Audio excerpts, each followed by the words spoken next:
প্রধান বিচারপতির দৃষ্টি আকর্ষণ, বন্যা কবলিত এলাকায় ত্রাণ পৌঁছাচ্ছে না, সরকারের কোনো পরিকল্পনা নেই।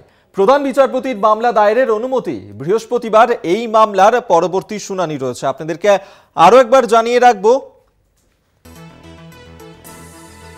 প্রধান বিচারপতির দৃষ্টি আকর্ষণ, বন্যা কবলিত এলাকায় ত্রাণ পৌঁছচ্ছে না, সরকারের কোনো পরিকল্পনা নেই। প্রধান বিচারপতির মামলা দায়েরের অনুমতি, বৃহস্পতিবার এই মামলার পরবর্তী শুনানি। সরকারের কোনো পরিকল্পনা নেই, ত্রাণ সামগ্রী সঠিকভাবে পৌঁছচ্ছে না বন্যা কবলিত এলাকায়, যার কারণেই প্রধান বিচারপতির দৃষ্টি আকর্ষণ।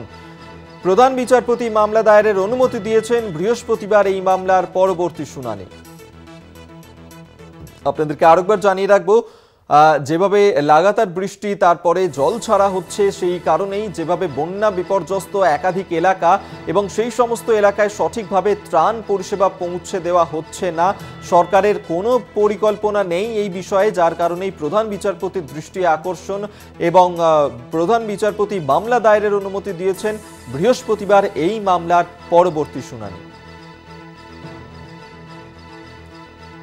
আপনাদেরকে আরেকবার জানিয়ে রাখবো, যেখানে বন্যা বিপর্যস্ত একাধিক এলাকা এবং সেই ছবি আমরা আপনাদেরকে দেখিয়েছি, যেভাবে ডিভিসি থেকেও জল ছাড়া হচ্ছে, যার কারণে যেভাবে বন্যা বিধ্বস্ত এলাকা কার্যত জলের তলে ডুবে গিয়েছে, একের পর এক গ্রাম ভেঙে গিয়েছে, ঘর বাড়ি, ঘর ছাড়া হয়েছেন মানুষজন এবং সেই সমস্ত বন্যা কবলিত এলাকাতে সঠিকভাবে ত্রাণ পৌঁছচ্ছে না, যার কারণেই প্রধান বিচারপতির দৃষ্টি আকর্ষণ।